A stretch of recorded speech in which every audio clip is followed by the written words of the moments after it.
Thousands of Ukrainians gathered at St. Michael's Cathedral in the capital Kiev on Sunday for the funeral of one of at least 2 anti-government protesters who died in clashes last week with police. Opposition leaders called off a massive rally planned for Sunday to honor the fallen 25-year-old instead.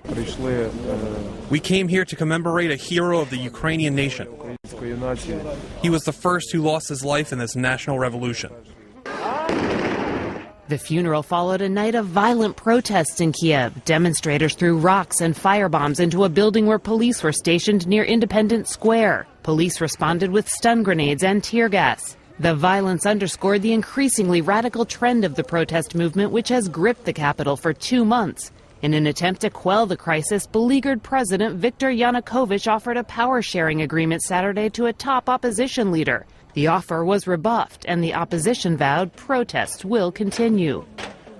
At the Vatican, Pope Francis called for constructive dialogue between the parties and urged all to renounce violence. I hope that the spirit of peace and the search for the common good can prevail on violence inside people's hearts. The protests began in November after Yanukovych shelved plans to increase trade ties with the European Union and accepted aid from Russia instead.